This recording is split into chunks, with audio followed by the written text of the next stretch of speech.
I think a big thing as well, it's especially with endurance running, like to that extent, Yeah. is the time on the feet rather than the distance covered.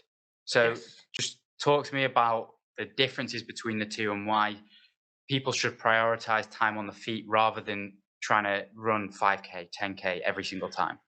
Yeah, well, first of all, you've got the very basics of one of the things that you were talking about. People who go to run 5K or run 10K, they're focusing on a pace, so even like the very, very, very, very first thing that I say to people is instead of focusing on pace when you next go out for your 5 or 10K, focus on your heart rate and put your heart rate into your zone 2 stage, depending on the person. Say for instance it was, I don't know, an average of 125 to 135 beats per minute. That's a very broad average.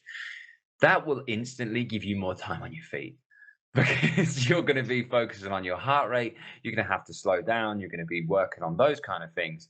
And I think it's a huge thing that's massively overlooked, total time. Because say for instance, I did, with Jordan, because it's the most, close in my history right now. I spent 29 and a half hours ish on course. But to peak for that, if I was to peak effectively, I would probably in a peak week done around 40 hours on my feet. Because at the end of the day, it doesn't matter about your pacing, it doesn't matter about all of your basic running techniques. If you can train your body to be able to take step after step after step and just keep moving for a good 10 to 15% longer than the thing that you're planning on facing, you are instantly reducing your risk of injury because your body's been there to a distance. Most of the people who get an injury from a marathon, they go, "Oh, it's because I did a marathon." It was actually that last 5 or 6 miles that you may have never run before in your training program, but you never spent enough time on your feet outside of running. So you run up to, 19, 20, 21 miles, whatever your periodization is ready for your marathon. But then when you look at the time block, the most amount of time you spent on your feet, you haven't done something which has been, say, your marathon time you wanted was 4 hours. You've not spent the time on your feet more than maybe 3 hours and 20 because you're going for a 4 hour marathon. But some of my clients, they will go out, and if they've got a 4 hour marathon, some of their long peak sessions might be 5.5 hours long. But the way that they're set up is they've got 5 minutes of walking in between these 20, 30, 40, 50 minute intervals. And I think total time on your feet and building that up as a basic volume pattern is super, super important because I treat the body like infants. They're very, very simple, fragile things. And exposure is the most important thing for them, and gradual exposure for them to go, oh, okay, I can do this.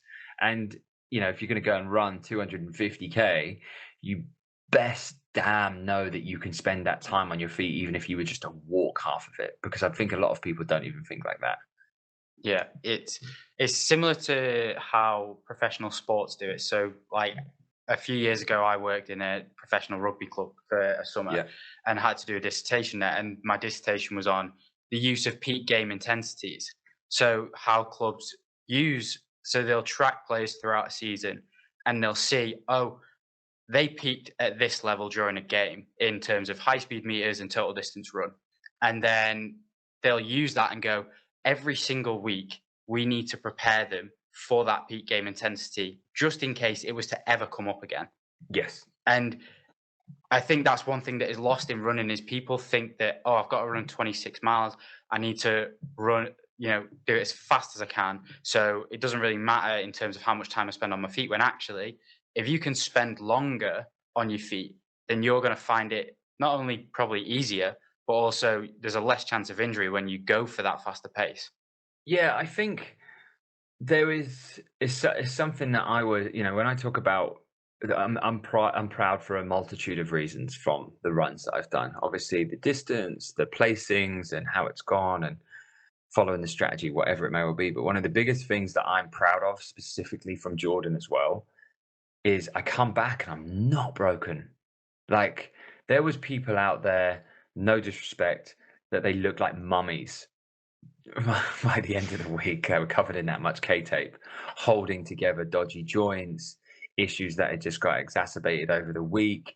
And yes, when you're doing anything that is repetitive as running for 250K, maybe 30, 40, 50 hours for some people, things are going to break at some point, don't get me wrong. But the thing that I spend so much time fascinating on is as soon as I know that I've got an ultra in, I outsource the stuff that I don't need to worry about, i.e., my coaching periodization. Because then I'm like, right, that's that. The volume is taken care of. I know that my body physiologically is going to be in a place whereby I can cover that distance. Happy days, that's done.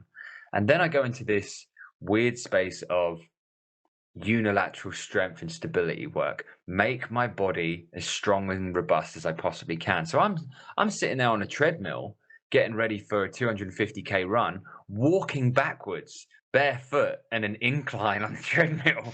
And people are like, what are you doing? But reverse mechanics is super important because every single time you're running, if you start to overstride, you're braking. And it's always people going, oh, I've got patellar tendonitis, my quads are hurting, I'm getting all this pain in my legs, runner's knee, it's really bad for you. And yes, if you address your cadence side of things, great, but you also have to make sure that your body is robust enough to be able to control you instead of the overstriding, the complete opposite and equal reaction that you're putting through your body. Make yourself as strong in the reverse as you possibly can. And if you spend a little bit more time focusing on that with the runs, I think when you come back, yes, you've put in the volume that's really going to help. But at the same time, I think all of us would say, what I really want to do is be able to return to the other stuff that I was enjoying or continue enjoying this in the same way as I was beforehand. Because the biggest risk that people are facing is the injury post run. And like I even had a heated conversation with someone the other day saying, oh, why would you want to put your body through that? Oh, your joints must be wrecked. And I'm like, it's such a shame that anything multi-stage or aggressive endurance based has this tarnished image of patellar tendonitis, plantar fasciitis, shin splints, stress fractures, all this kind of stuff, because people unfortunately don't prepare in the way that they should. And don't get me wrong, there's always going to be a risk of injuries, but you can limit those by preparing in the right way, I think. And it might be like you say with professional rugby athletes, they might only maybe get to that point peak intensity again. But I would much rather them be ready for only maybe than they get there and the hamstring snaps and they're like, oh God, and chronic fatigue sets in or something crazy. Now, if you enjoyed this clip, please make sure to check out the full-length episode on YouTube, Spotify, or Apple Podcasts, as well as checking out other clips and other episodes over on the YouTube channel and the Spotify and Apple Podcast networks.